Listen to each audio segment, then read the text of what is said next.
Hoy estamos en el año de la revelación. El hecho de que tengamos una revelación no implica que no tengamos ciertos niveles de incertidumbre. Cuando vemos nosotros la vida de Abraham, cuando lo llaman, definitivamente no le dicen a dónde va. Y le dicen, vete a una tierra que yo te voy a mostrar. Y empieza a caminar, pero no tiene la certeza. Sabe que Dios lo llamó, pero no tiene la certeza del punto exacto a donde quiere llegar, a donde debe llegar y donde debe estar. Eso implica que Dios no nos revela todo, porque nosotros somos tan ansiosos que capaces le revelamos al diablo el plan de Dios en nuestras vidas, porque el diablo no lo sabe todo. Si hubiera sabido que llevando a Jesús a la cruz nos salvaba a nosotros, nos lo lleva, pero no lo sabía todo. Pero una de las cosas en el llamamiento que Dios quiere ver para nuestras vidas es ver qué tan conectado está usted con Él como Él quiere estar conectado con usted. Por ejemplo, en alguna oportunidad el Señor Jesús se acerca a Pedro y le dice: Pedro, ¿me amas? ¿Me amas? ¿Usted no ha visto que a veces la esposa le dice al esposo, como son más emotivas, ¿me amas? Y los hombres poco expresivos se le queda viendo y se ríen.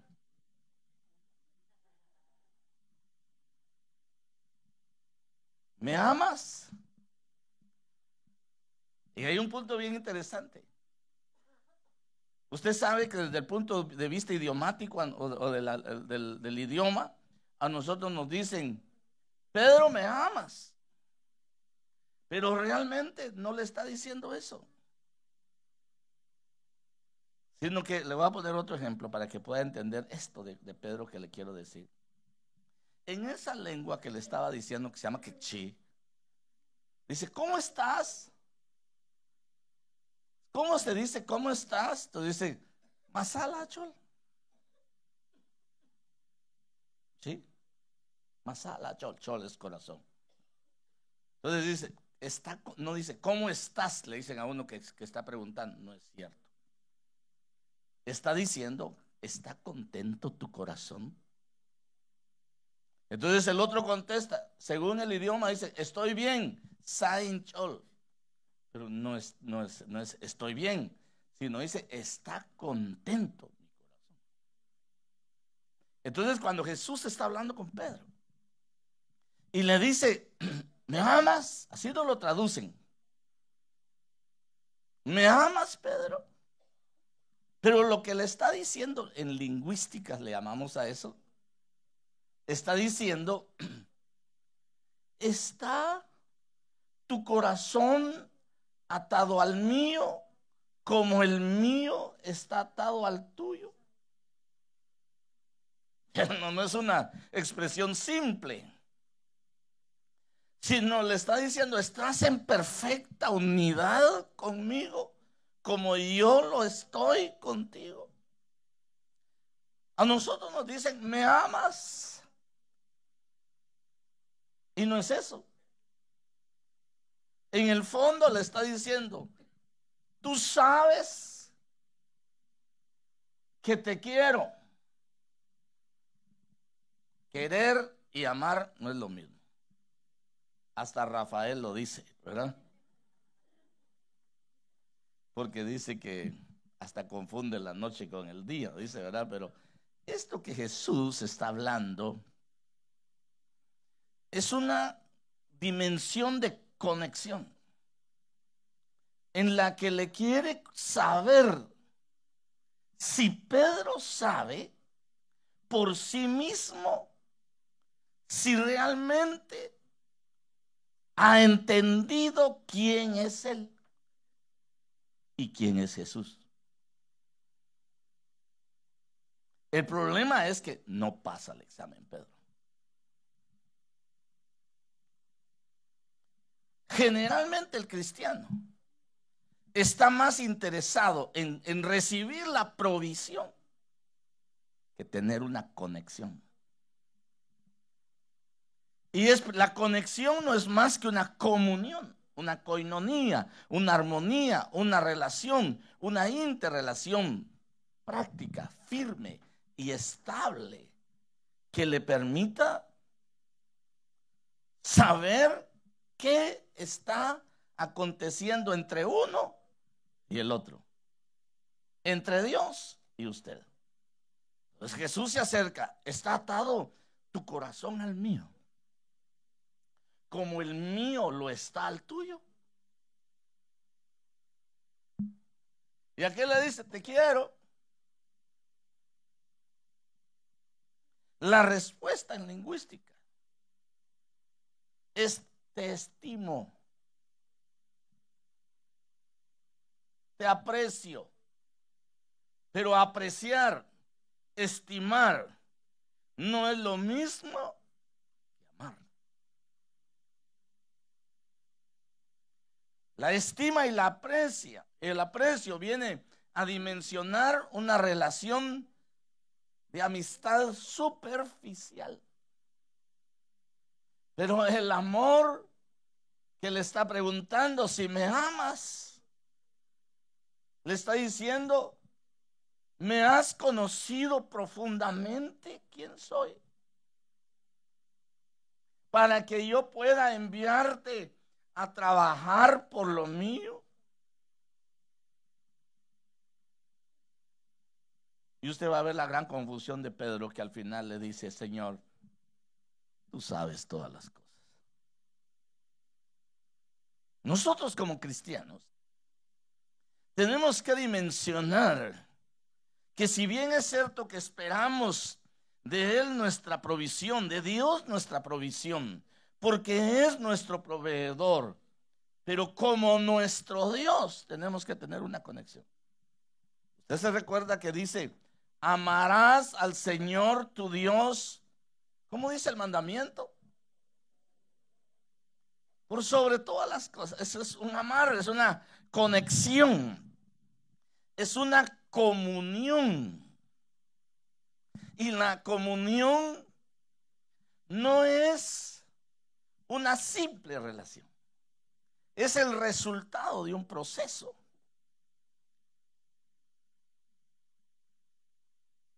Usted fue habilitado para tener comunión con Dios. Yo fui habilitado para tener comunión con Dios. ¿Cómo? La comunión no es un asunto del cuerpo. El cuerpo es carnal y tiene más bien como resultado, si no se disciplina, obras carnales. El alma no está diseñada para la comunión.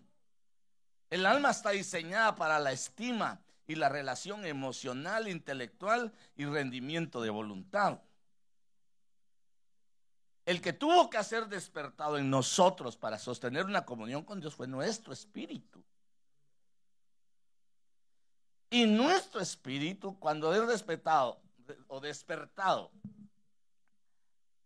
a que inicie la comunión, lo tuvieron que resucitar. Porque a causa de los delitos y pecados estaba separado, estaba muerto. Entonces lo viene a resucitar el Señor para podernos llevar a la capacidad de sostener una relación de comunión con Él. Por eso usted se recuerda que el Señor Jesús le explica a la mujer de Samaria y le dice de una manera contundente, Dios es espíritu y busca adoradores que le adoren en espíritu y en verdad. A veces nosotros no tenemos más que una manifestación superficial de nuestra relación con Dios. Pero, ¿por qué le digo eso? Porque Pedro era un apóstol. Pedro era un apóstol. En su alma, él estimaba, apreciaba, como él mismo dice, tú sabes que te quiero. Pero en el fondo, eso no le estaba preguntando al Señor.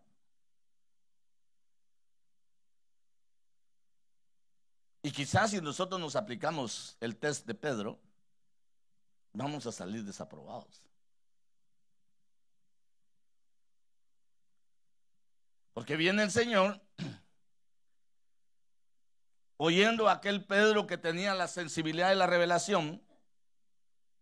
Cuando el Señor se acerca a ellos y le dicen: ¿quiénes dicen los de allá afuera que yo soy?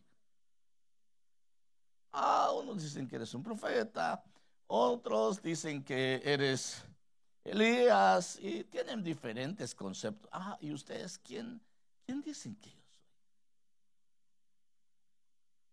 Está bien que los demás tengan conceptos equivocados, pero ustedes que están conmigo, ¿quién dicen que soy yo? Pedro tiene una gran revelación y dice: tú eres el Cristo, el Hijo del Dios viviente. Y se volteó el Señor y le dice: Pedro, no te lo reveló carne ni sangre. Cuando se habla de carne y sangre, se habla de, en inglés ustedes ven que las traducciones es flesh. Eso es alma. Eso es viviente, humano, no viviente espiritual. Entonces, carne se define cuerpo y alma. Eso no te lo reveló cuerpo y alma, no te lo reveló tu conocimiento, no te lo reveló nada de lo que está en tu medio, te lo reveló mi Padre que está en el cielo. Cuando el Señor le está contando a ellos que va a padecer, que va a sufrir, que va a ir a la cruz, que va a resucitar al tercer día y que lo van a ver cuando resucite, Pedro sale y le dice: yo estoy dispuesto a ir contigo a la cárcel. Estoy dispuesto a ir contigo a la muerte. Y el Señor Jesús lo voltea a ver y se sonríe. Y tenía su espada, que no era cristiana también, ¿verdad?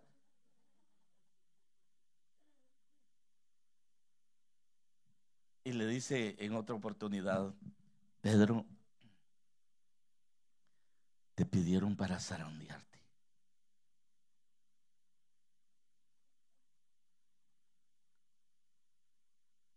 Como se zarandea el trigo. Y eso me llamó mucho la atención. Cuando yo fui a investigar, el trigo dice que lo pisan las bestias.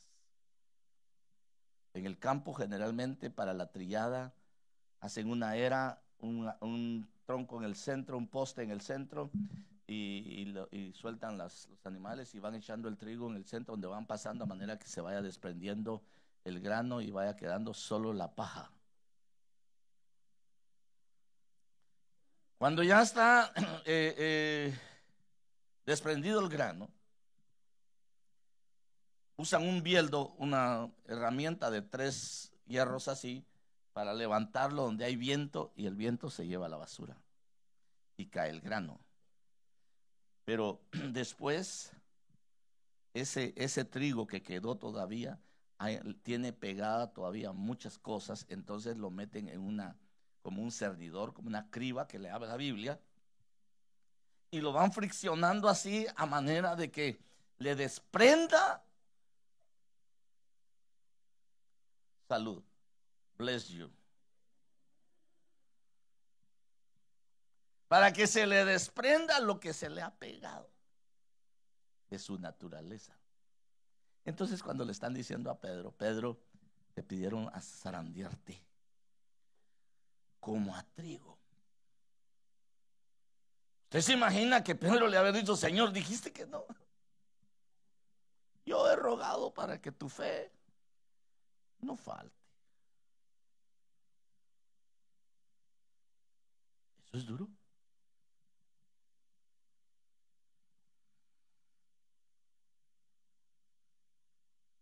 Apóstol empiece a predicar, deje de estar platicando. Sí, porque yo les quiero hablar de eso, mire. en la comunión y la provisión. Y sé que usted va a decir, ay, hermana apóstol, pero si usted no está hablando de otro rollo. No. Pedro no le servía al Señor en la dimensión en que estaba. Entonces le dice, te van a zarandear y antes que el canto del gallo llegue, me vas a negar 3 veces, dice.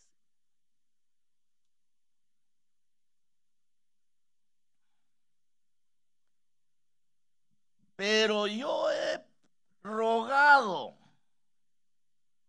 Eso dice Lucas 22, estoy en Lucas 22, 31 y 32 para los que toman nota. Pero yo he rogado por ti para que tu fe no falle y tú una vez hayas regresado, fortalece a tus hermanos. A veces nosotros queremos fortalecer, pero no amamos.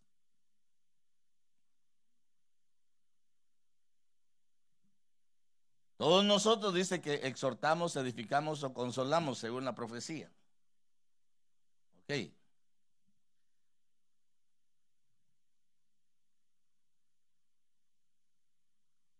Pero me gusta otras versiones como lo dicen.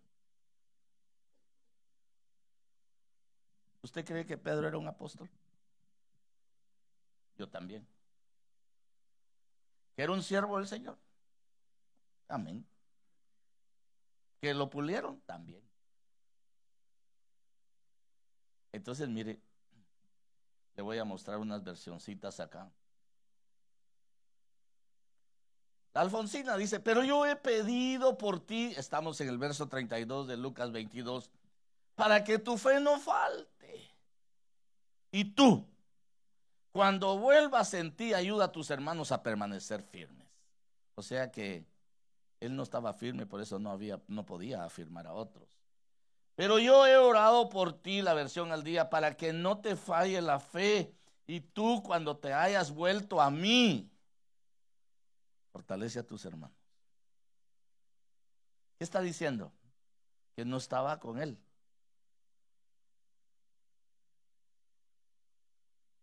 Que no estaba con él.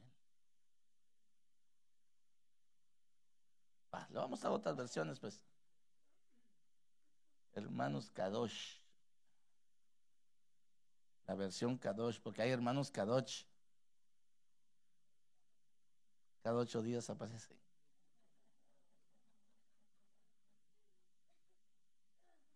Pero he orado, no lo estoy juzgando a nadie, ¿verdad?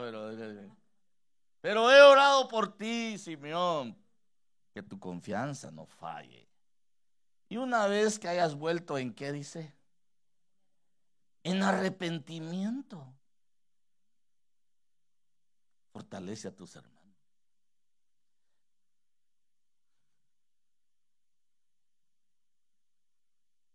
He orado que no falles completamente.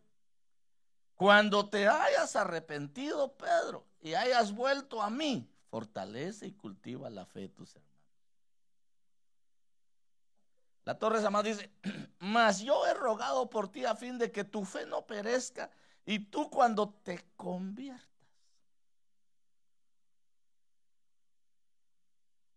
Confirma a tus hermanos. Hermano, a mí me viene a la mente la plática que el Señor Jesús tiene con Nicodemo. Solo que esta un poquito más sofisticada, pero tiene la plática con Nicodemo cuando Nicodemo se acerca, al igual que Pedro. Pedro le dice, yo estoy dispuesto, Señor, a ir a la cárcel, a morir por ti, a pelear por ti, estoy dispuesto. Y no era falso, era cierto.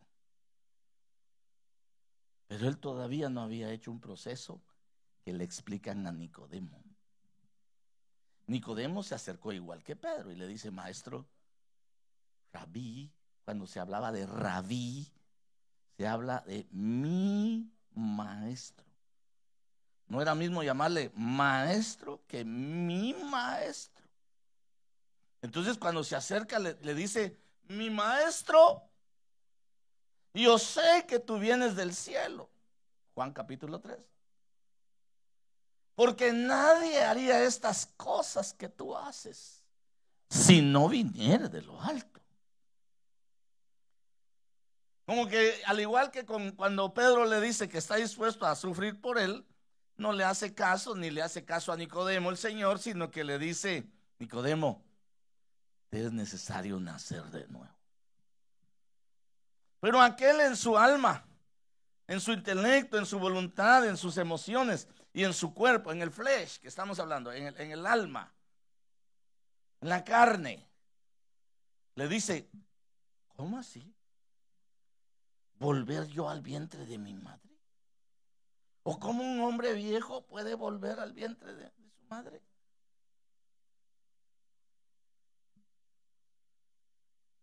Ni atención le pone a lo humano que está viendo Nicodemo el asunto, sino lo que dice, mira Nicodemo, tienes que nacer del agua y del espíritu para poder entrar al reino. Peor le fue. Porque después le dice, Nicodemo, tú y yo sabemos. Y tú sabes que te estoy hablando cosas terrenales. ¿Qué sería que te hablara las celestiales? Porque era un doctor en la ley. Era miembro del Sanedrín. Era de la cúpula del poder de los fariseos.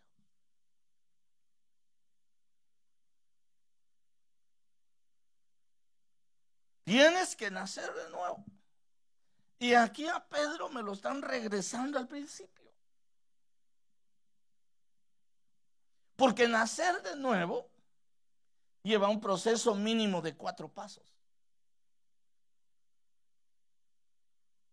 Un cristiano debe saber lo que el apóstol Pablo plantea en los primeros 5 hasta 6 capítulos de Romanos, cuando está diciendo que la naturaleza del hombre es una naturaleza de pecado. Por lo tanto, sus hechos al final van a ser considerados pecados.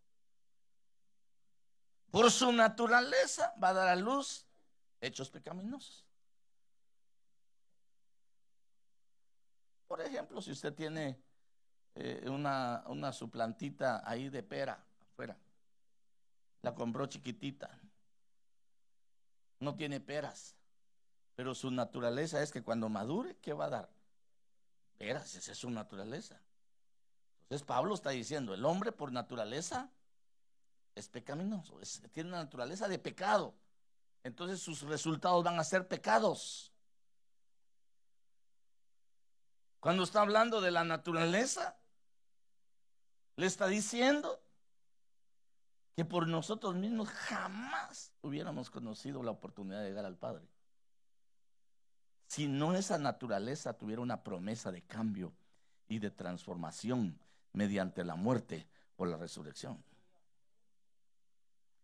Pero le voy a decir los 4 puntos y yo creo que me va a quedar en introducción, ¿verdad? Pero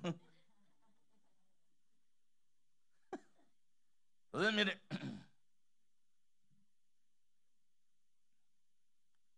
tiene que recibir la dimensión de que su naturaleza es de pecado.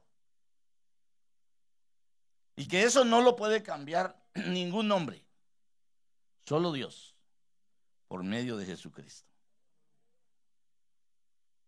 Que esa naturaleza necesita un siguiente paso. Ya aceptamos el primer paso. Tenemos naturaleza de pecado. Segundo paso.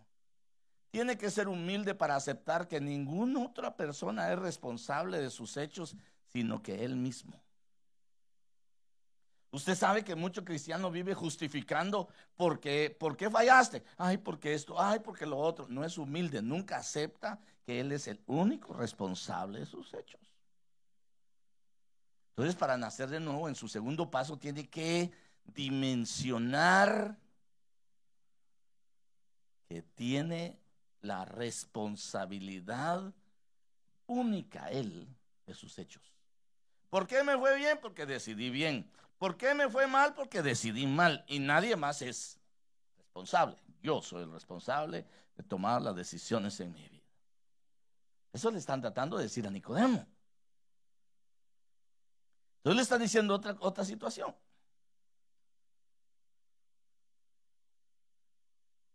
Cuando ya te hayas convencido de tu naturaleza, cuando ya hayas aceptado humildemente que eres el único responsable de tu propia vida y de la condición de tu vida y del futuro de tu vida, entonces vas a tener un genuino arrepentimiento.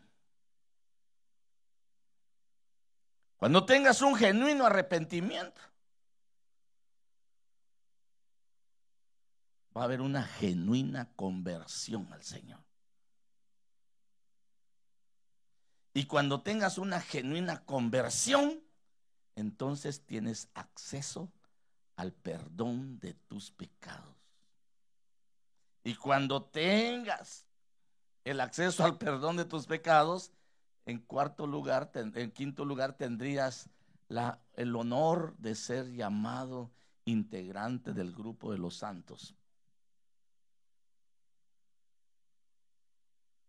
Yo soy cristiano, ya puedo, sí, Pedritos, pero hoy tenemos que ver que a Pedro le dicen: te tenemos que sacudir, tengo que permitir que te sacuda. ¿Me vas a negar 3 veces? Porque el alma confía en la naturaleza humana, pero el espíritu nos lleva a ser dependientes de Dios. Lo que él podía hacer, yo puedo defenderte, yo puedo dar mi vida, yo puedo hacer esto. Eso Pedro, me vas a negar 3 veces antes que el gallo cante. Incluso cuando ya está pasando por ese proceso, se acerca una muchacha y le dice: él es uno. Y habla igual que ellos, dice. Habla como los galileos. Yo conozco a ese hombre.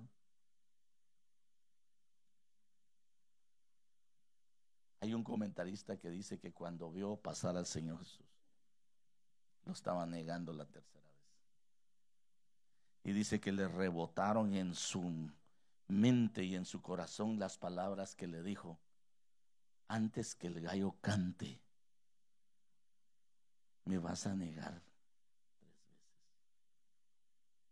Y dice que él lloró desconsoladamente.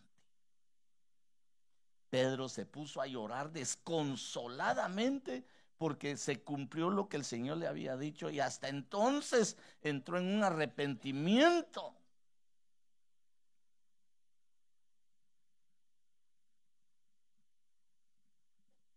Pero no se había convertido. ¿Sabe cuándo se convierte Pedro?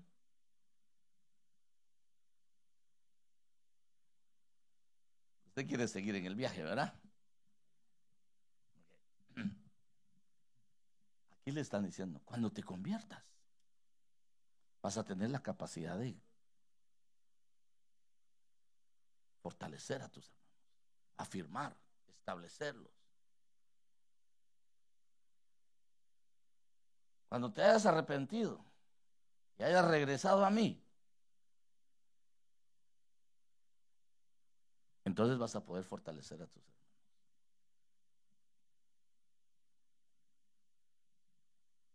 Es interesante ver, ¿cómo se llama el tema? Le dije. Es importante que para que haya una provisión, primero definamos nuestra comunión. Y la comunión no es una función de cuerpos ni de almas, es una función de espíritu. No sé si a usted le expliqué en alguna oportunidad la función de espíritu.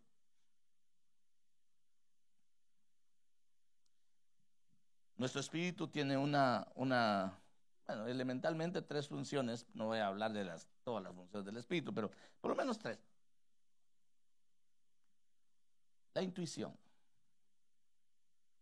La intuición es una función de nuestro espíritu que nos permite entender el medio que nos rodea.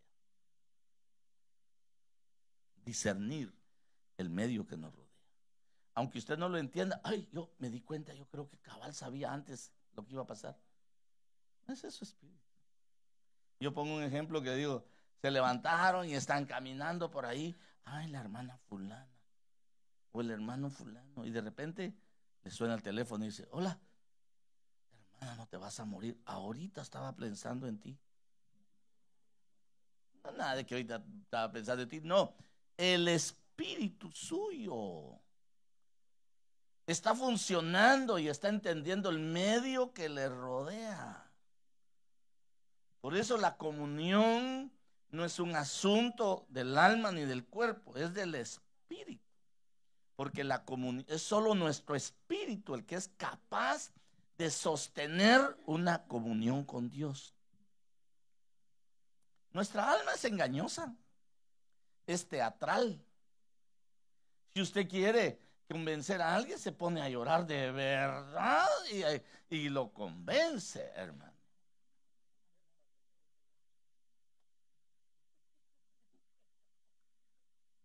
A ver, ¿por qué es engañosa el alma? Porque el alma no es capaz de separar lo que es realidad de lo que es fantasía. En el alma usted puede ser intelectual de los más altos intelectuales, pero su alma no tiene la naturaleza de separar lo que es fantasía de lo que es realidad. A ver, ¿cómo le pusiera el ejemplo de eso? ¿Usted ha visto películas de terror? Uy, no. Pues no, no terror, pues, ¿verdad? Porque los que miran de terror, y miran, se asustan. Y no es una película, pues. No es una película, pues. Pero su cerebro, en su intelecto del alma, no puede separar eso que es algo actuado con la realidad que usted está ahí. Y más que le ponen el sonido. ¡Pum!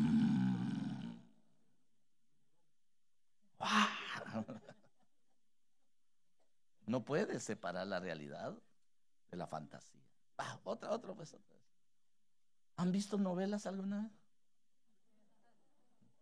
Y lloran a veces cuando no salió como querían y la sufrida de la novela, la víctima de la novela, está sufriendo y está llorando y ustedes también están llorando ahí. ¿Por qué? Porque su alma no es capaz de separar lo que es fantasía de la realidad. Por eso nuestra comunión, que está hablando Jesús con Pedro, no está hablando de sus sentimientos ni de su alma, porque en el alma Pedro decía, yo te quiero defender aún con mi propia vida, yo me voy a la cárcel contigo, y no era mentira. Pero eso no estaba interesado el Señor.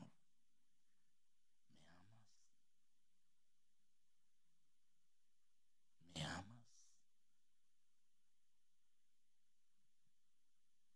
¿Cuántos aman al Señor? Ya con algo de penita, ¿verdad? Amén. Mire, ¿por qué le estoy acentuando esto de la comunión? Porque el mandamiento dice, amarás al Señor tu Dios por sobre todas las cosas. Sí dice, ¿verdad? ¿Y qué es lo que generalmente buscamos nosotros? Una provisión. Señor, bendíceme, Señor, provéeme, Señor, dame, Señor. Sí, está bien. Usted va a encontrar que en Mateo 6:33 dice, buscad primeramente, ¿cuál? Y las demás cosas. Entonces está diciendo, pónganse en comunión. Pónganse en comunión. Porque miren, nosotros ya no estamos para poder tener una comunión como el mundo la hace, una comunión falsa. Usted se recuerda que en una oportunidad Faraón, cuando vio todas esas plagas que le estaban cayendo, mandó a llamar a Moisés y fingió un arrepentimiento. Le dijo: Moisés, vení para acá, vení para acá, trae a tu hermano Aarón. Y les dijo: esta vez he pecado. El Señor es el justo. Yo y mi pueblo somos los impíos. ¿Qué es eso? ¿No es una confesión?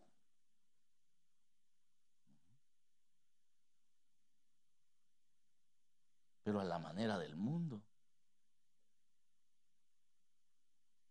Envió a llamar a Moisés, a Aarón, y les dijo: esta vez he pecado. El Señor es el justo y yo y mi pueblo somos los impíos. Dile al Señor que ya no mande más granizo, que ya no hayan más truenos. Ya los tenía asustados el Señor.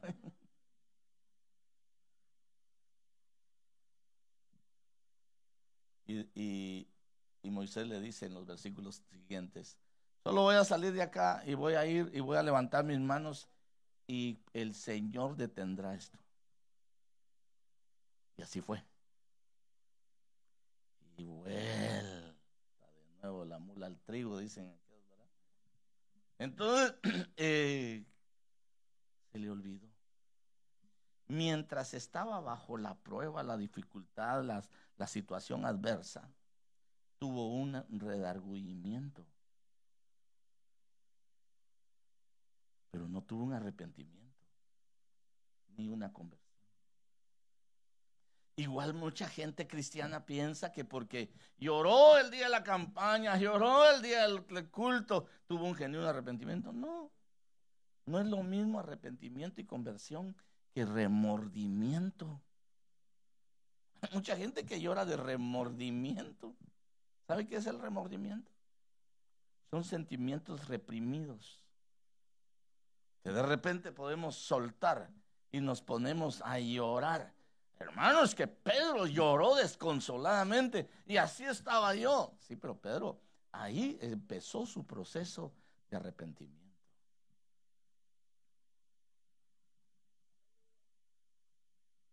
¿Usted recuerda cómo inicia la vida de Pedro con Jesús? Jesús estaba en la orilla de la playa y estaba enseñando. Y mientras estaba enseñando, se le empezó a aglomerar la gente. Entonces vio unas barquitas que estaban ahí y se subió a una de las barcas. ¿De quién es? Échenla un poquito para allá, dijo. Y sigue enseñando desde la barca.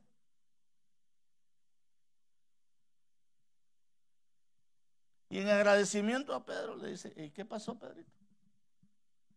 Pasamos toda la noche sin pescar nada. Sígueme, te voy a hacer pescador de hombres. Pero ¿sabes qué? Ya usé tus barcas. Vete a lo profundo, tira las redes y vas a pescar. Para un experto en pesca, sabía que esa hora no era hora de pescar en lo profundo.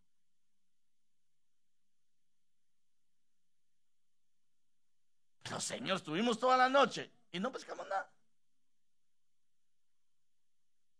Porque no entendía de comunión y provisión. Todos lo envían, pues voy a ir, ¿verdad? Y se fue. Y no eran capaces de sacar las redes, que tuvieron que pedir ayuda y auxilio a otros para que vinieran y les llevaran la cantidad que habían pescado. Así empieza la historia. Con una comunión y con una provisión. De repente muere el Señor Jesús, resucita. les aparece. Y en lugar de buscar el propósito para el cual el Señor los había llamado, deciden volver a la pesca. ¿Dónde lo halla el Señor otra vez? De madrugada otra vez saliendo del mar diciendo, cuando aparece ahí, que ya estaba resucitado, le aparece y le dice, ¿tienen un pescado ahí para desayunar? No pescamos nada, toda la noche estuvimos intentando y no pescamos nada. La misma historia.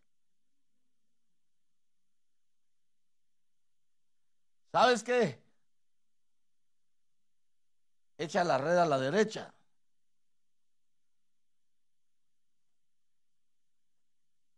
Pero si toda la noche no había entendido que comunión era igual que provisión. Va pues en tu palabra. ¿Qué les había pedido el Señor? Desde la playa, ¿qué les había pedido el Señor? Un pescado. ¿Y sabe qué hacen esos bandidos? Sacan la red y se ponen a contar. 1, 2, 3, 4, 5. 153 pescados. Y cuando salen ya a la playa, el Señor les tiene pescado asado. ¿De dónde sacaste el pescado?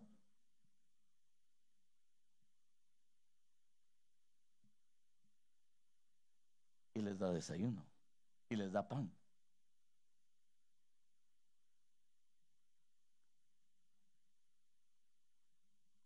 Eso es interesante.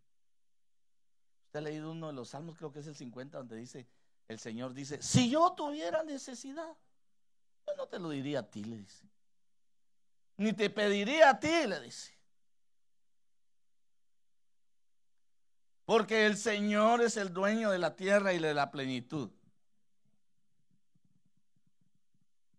Está diciendo, si tú tienes comunión conmigo, yo te voy a dar una provisión.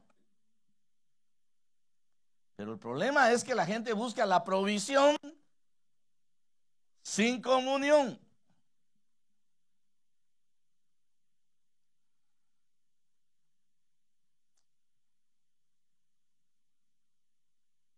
Y no dice amarás al Señor tu Dios por sobre todas las cosas. Entonces hay que estar atado, hay que estar en comunión con Él.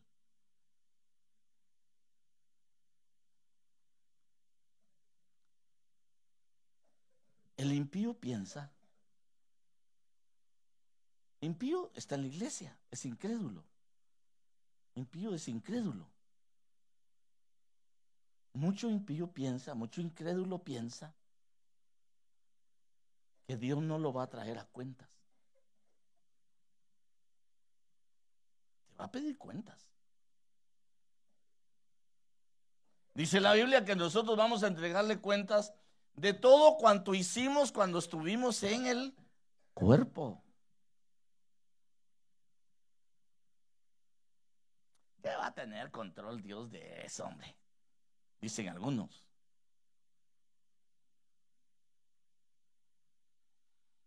Salmo 10:3, ¿por qué ha despreciado el impío a Dios? Y ha dicho en su corazón, tú no lo requerirás. Pero mire, la Reina Valera dice, ¿por qué desprecia el impío a Dios? En su corazón piensa que tú no lo llamarás a cuenta. ¿Por qué es importante la comunión con Dios?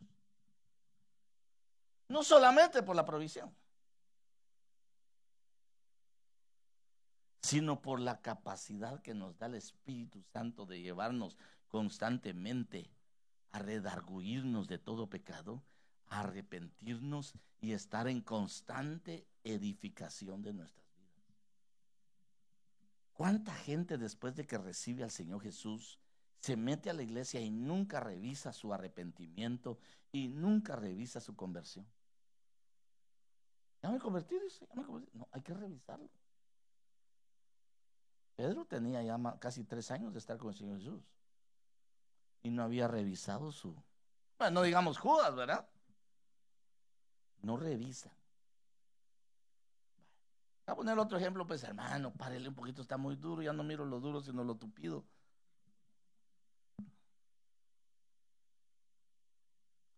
Abraham lo manda al Señor a que revise su conversión en su llamamiento. Abraham trató de solucionar el problema de su descendencia con Ismael. Y le dice el Señor, no, ese no es el que yo te voy a darle. Yo te voy a dar uno. Hebreos dice que Abraham se miraba al cuerpo como que era un cadáver, dice.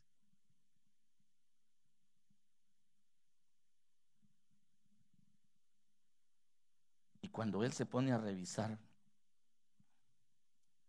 su conversión, su arrepentimiento, su búsqueda, encuentra que él está siguiendo sin hacer un pacto.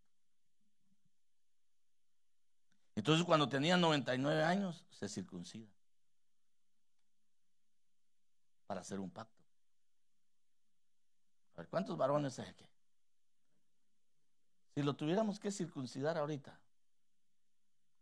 Cuidado.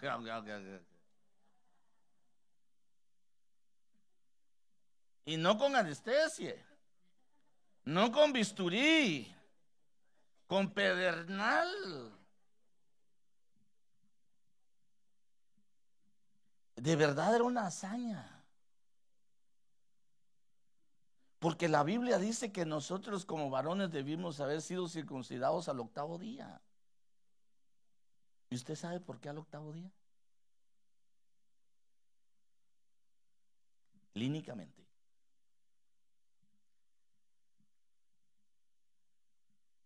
Dice que cuando nosotros nacemos y tomamos el primer poco de leche de nuestra madre, el calostro, se hace un bolo cuajado, una cuaja aquí en nuestro estómago. Y eso empieza el proceso de digestión y empieza a caminar por el intestino delgado. Pero como no está preparado el intestino para la fricción en el movimiento peristáltico, entonces en cada movimiento y estímulo que se produce en el estómago del bebé, produce microhemorragias. Y la microhemorragia tiene que ser controlada por el mismo cuerpo, pero no tiene los químicos, no tiene la vitamina K, no tiene las protombinas. Entonces se descubre como un atentado. El cuerpo lo descubre rápido que es un atentado. Entonces se empieza a generar la protombina, la vitamina K. El intestino empieza a producir la vitamina K para ir deteniendo las microhemorragias. Pero al 4º día, el hígado ubica la protombina. Y dicen los estudiosos que descubre el hígado que no es una función del intestino producirla, sino que él tiene el laboratorio para hacer la protombina. Entonces se equipa y se prepara el hígado para producir la protombina, la vitamina K. Y el 7º día empieza el hígado a producir protombina. Y el 7º día está produciendo protombina, por último día el intestino. Entonces el 8º día es el único día en la historia del hombre que amanece con el más alto nivel de vitamina K o de protombinas para que evite hemorragia y tenga una cicatrización. Pero este Abraham se va a los 99, se atrasó un poquito.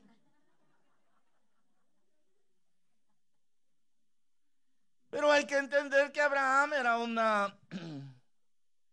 pagano. Venía de Ur de los Caldeos.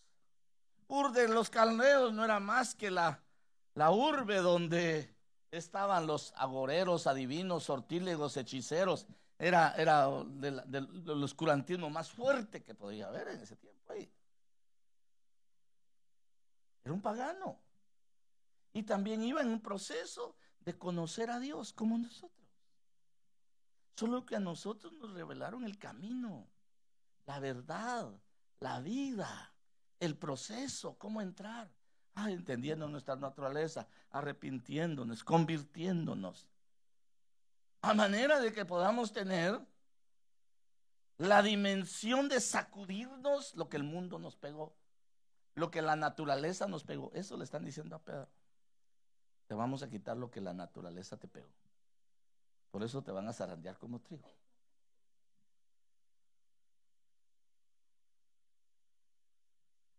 Entonces, cuando lo encuentra después de la resurrección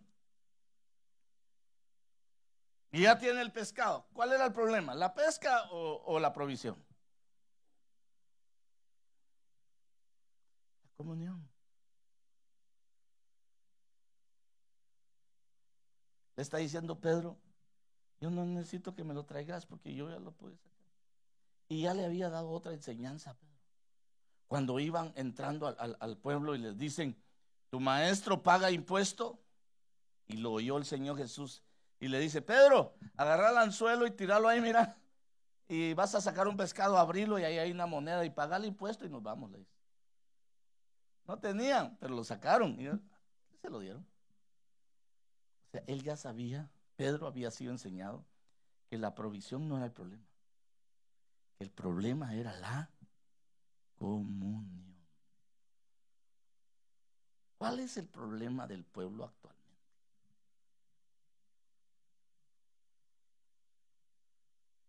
La comunión. La comunión. Si amamos a Dios, tenemos comunión los unos con los otros. Amén.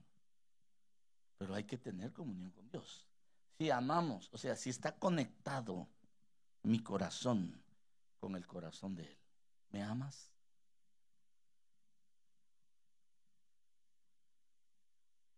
¿Me amas?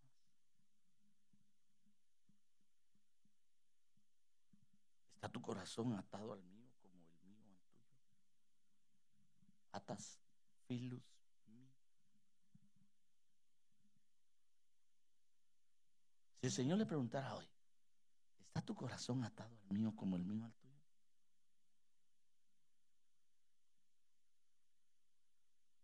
Señor, te quiero, tal vez dijéramos igual que Pedro.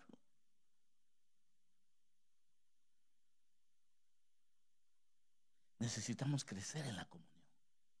Entender el mandamiento, amarás al Señor tu Dios por sobre todas las cosas. Porque la carne es tan débil que nos arrastra tan fácilmente de la comunión. Un enojo, una molestia, una incomodidad, una incertidumbre, nos quita de la comunión. En caso extremo, hay gente que todavía se atreve a pelearse con Dios. Estoy peleado con Dios, dice. Sí, hay gente que dice, estoy peleado con Dios. Qué poderosos, ¿verdad?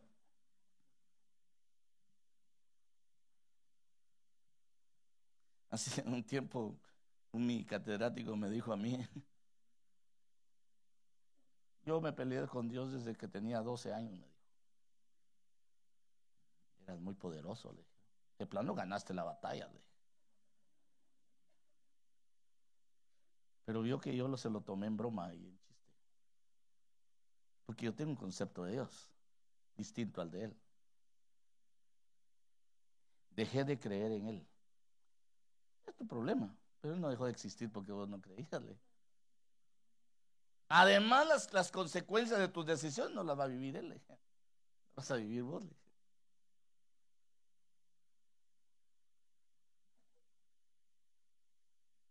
Yo veo que la iglesia de este tiempo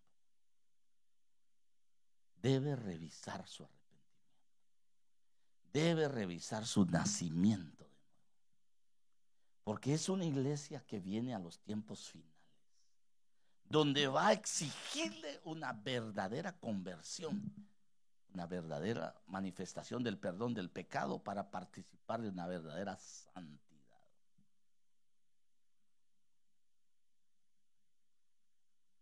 No está fácil, pero sí es factible, es posible, es posible. Yo sé que usted está diciendo, ¿y la provisión cómo se logra? Ya nos habló cómo se logra la comunión, ok. ¿Y la provisión cómo se logra? Los que van conmigo ya andaban rápido hasta adelante, ¿verdad? Decían, ¿y la provisión cómo se logra?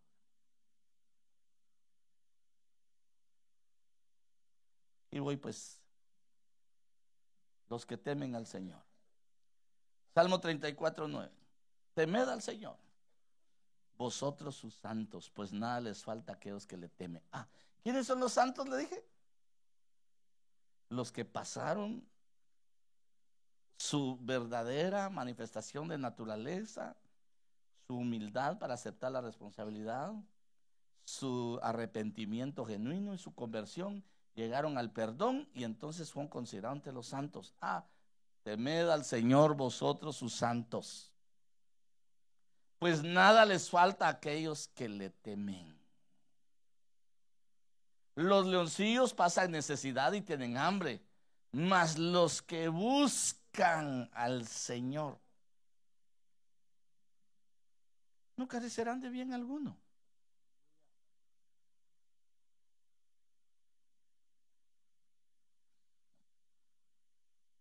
¿Cuántas llevo ahí? Dos, ¿verdad? Otras dos, pues. Pon tu delicia en el Señor. Teme, busca, pon tu delicia en el Señor y Él te dará las peticiones de tu corazón. Encomienda al Señor tu camino. Confía en Él. Él actuará. Hará resplandecer tu justicia como la luz y tu derecho como el mediodía. Yo no miro complejo el asunto. Si hacemos la base de la comunión, la provisión viene de cajón, decimos, ¿verdad?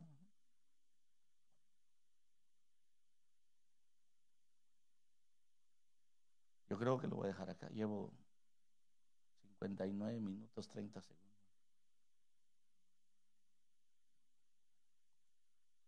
Y me falta bastante, pero usted diga, es su problema, apóstol. Nosotros a las 12:30 nos vamos.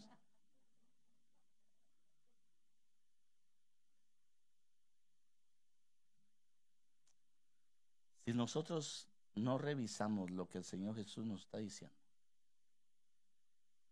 nunca vamos a entender la dimensión a la que hemos sido llamados.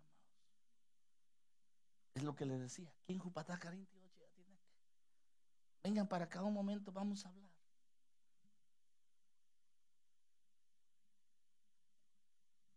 Si el idioma en que hablamos no lo logramos entender, o sea, la palabra no la logramos entender, no dimensionamos lo que se nos está diciendo. A nosotros hoy nos enseñan, dice el griego. Los maestros generalmente dicen, dice el griego, dice el hebreo. Esto viene de una raíz tal. Este es un hebreo antiguo. Este es un hebreo semítico. Esto es, sí, hablan un montón de cosas de los hebreos, los griegos y todo. Está bien. Idiomáticamente está bien. Pero en lingüística, la lingüística es cómo nos entendemos. ¿Cómo nos entendemos? Pedro le dicen, ¿me amas? Así nos traduce el idioma. Pero está diciendo, ¿está tu corazón atado al mío? Como el mío al tuyo. Sí, Señor, yo te quiero. ¿Nos están preguntando eso? Y lo que dan de mandamiento para la comunión es, amarás al Señor tu Dios. Sobre algunas cosas, dice. No, sobre todas las cosas. Porque la comunión es primero.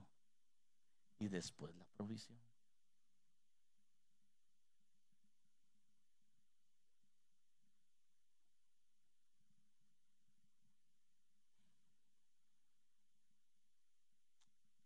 De verdad me falta, pero mire pues, lo de sequías, fuerte, los hombres malos entienden juicio.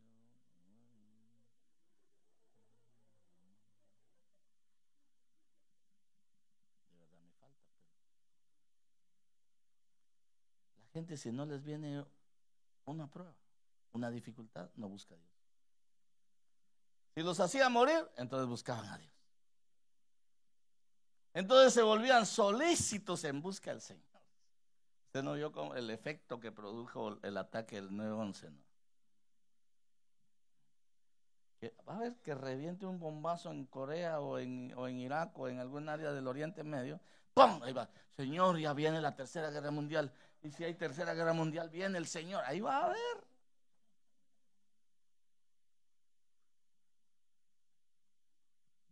Pero usted está como la familia de Noé, que le creyeron al Señor. No por lo que estaban viendo, sino por lo que había dicho. Es indispensable, prioritario, importantísimo, que revise su comunión.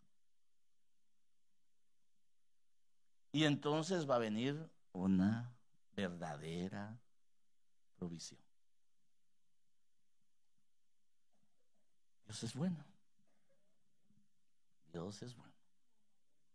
Entonces, si vamos al principio, vamos a caminar algunas veces con revelaciones y con algunas incertidumbres. Pero Dios lo que quiere es mostrarnos su amor. Dios quiere mostrar la conexión que nos dio. Nadie puede llegar al Padre, nadie se puede conectar con el Padre si no es por Jesús.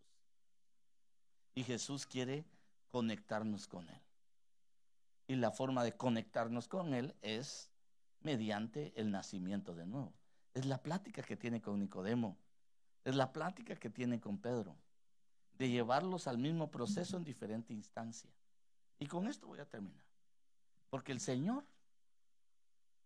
cuando habla de arrepentimiento, a los hebreos les plantea 3 parábolas.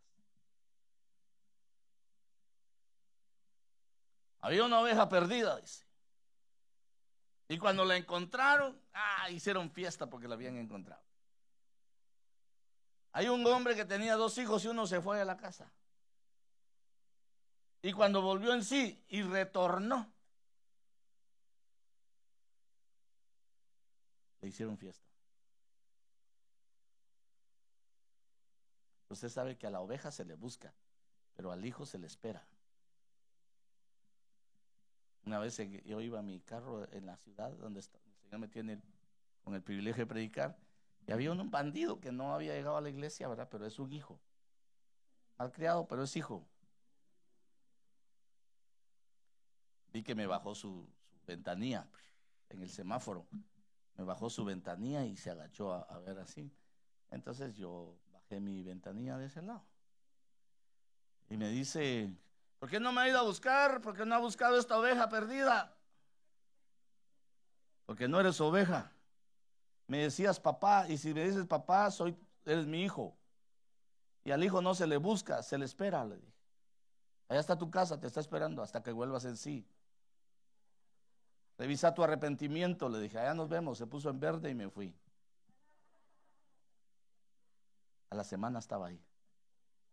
Me dolió. Me dolió lo que me dijo. Yo creyendo que era oveja y usted considerándome hijo. Como oveja me tenía que ir a buscar y como hijo yo tenía que venir. Mejor vine, dijo.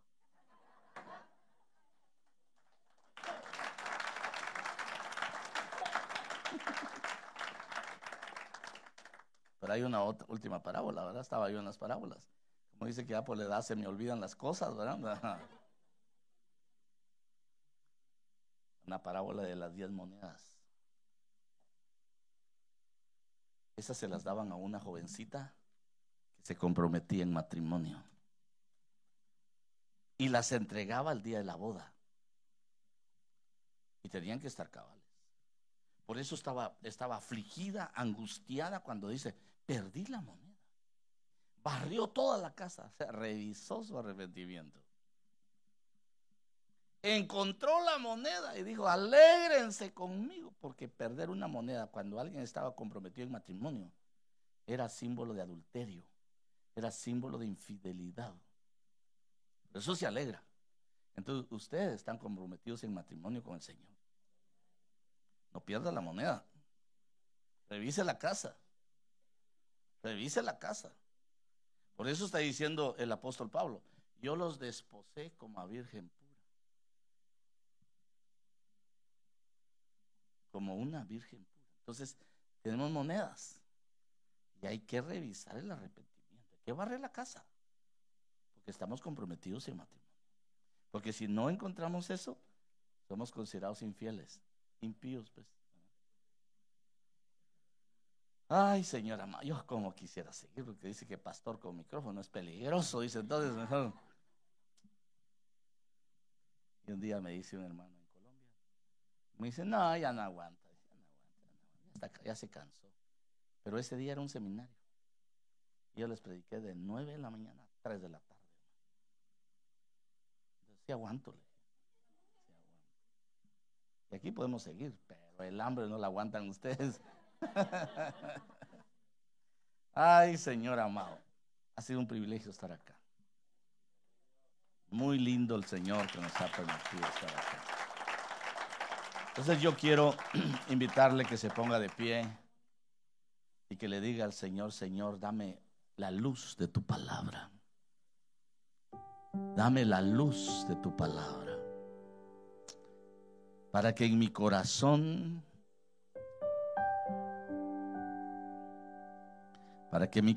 se abra, Señor. Para que mis ojos se abran, para que mis oídos se abran, para que mi entendimiento se abra,